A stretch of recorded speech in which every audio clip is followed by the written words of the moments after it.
अस्सलाम वालेकुम। मेरा नाम डॉक्टर मशहूद काजी है। मैं कंसल्टेंट हूँ इमरजेंसी मेडिसिन में और आप मेरा यूट्यूब चैनल देख रहे हैं। अगर आपको इस चैनल पे वीडियोस पसंद आए तो काइंडली इस चैनल को सब्सक्राइब कीजिएगा। इस वीडियो में हम जो बात डिस्कस करेंगे वो एस्ट्राजेनेका की कोविड वैक्सीन का मोड ऑफ एक्शन यानी वो किस तरीके से काम करती है वो डिस्कस करेंगे। सबसे इम्पॉर्टेंट बात यह है कि कोई भी वैक्सीन हो, उस वैक्सीन का जो प्राइमरी फंक्शन या रोल होता है वो वायरस का जेनेटिक मटेरियल पेशेंट के सेल के अंदर पहुंचाना होता है।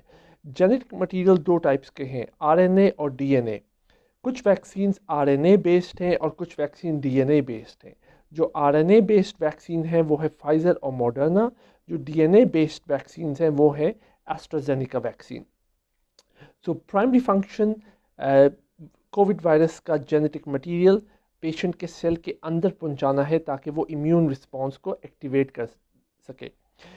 जो एस्ट्राजेनेका की वैक्सीन है वो एडिनो वायरस को यूज़ करती है जेनेटिक मटेरियल को ट्रांसपोर्ट करने के लिए सेल के अंदर।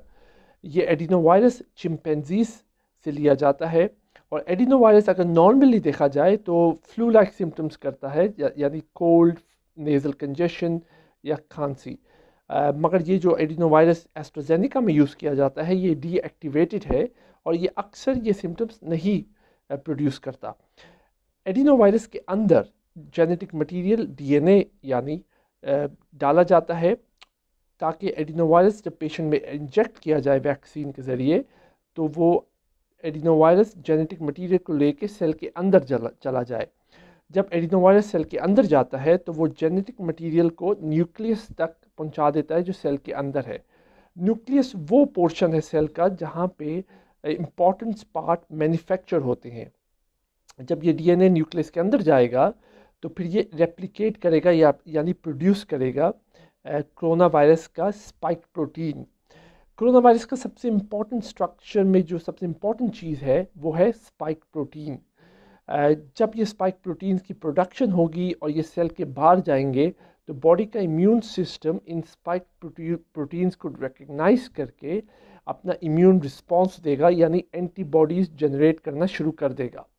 और यही प्राइमरी मकसद होता है वैक्सीन का यानी एस्ट्राजेनेका कोविड वैक्सीन का कि वो बॉडी में इम्यून सिस्टम को एक्टिवेट कर दे। जिस तरीके से एस्ट्राजेनेका बॉडी में इम्यून सिस्टम एक्टिवेट करता है वो है एडिनो वायरस के ज़रिए जेनेटिक मटेरियल यानी डीएनए सेल के अंदर ले जाता है पेशेंट के और डीएनए को रेप्लिकेट करवाता है सेल के अंदर ताकि वो स्पाइक प्रोटीन बना सके। और जब ये स्पाइक प्रोटीन सेल के बाहर जाते हैं तो ये इम्यून सिस्टम को एक्टिवेट करते हैं यानी एंटीबॉडीज़ बन जाती हैं कोविड वायरस के अगेंस्ट।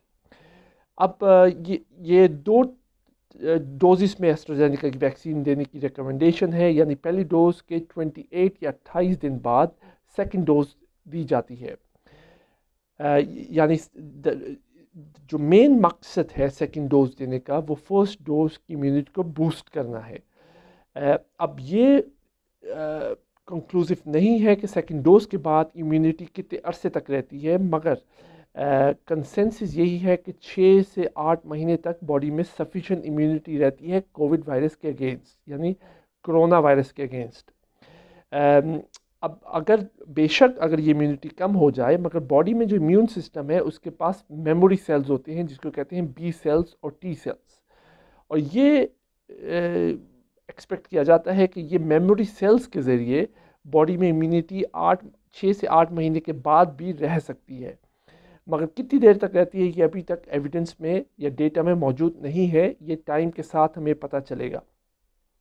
जस्ट टू समराइज़ यानी समराइज़ करने के लिए मैं ये दोबारा बता दूं कि एस्ट्राजेनेका की वैक्सीन चिंपैंजी का एडिनो वायरस यूज़ करती है जिसके अंदर कोरोना वायरस का डीएनए का मटेरियल होता है, और ये एडिनो वायरस जब सेल के अंदर जाता है तो वो ये जेनेटिक मटेरियल सेल को देता है ताकि वो मल्टीप्लाई करे या रेप्लिकेट करे, और रेप्लिकेशन या मल्टीप्लिकेशन के बाद स्पाइक प्रोटीन जो बनते हैं वो सेल के बाहर जाके इम्यून रिस्पॉन्स को एक्टिवेट करते हैं जिसके ज़रिए बॉडी में एंटीबॉडीज़ की प्रोडक्शन होती है।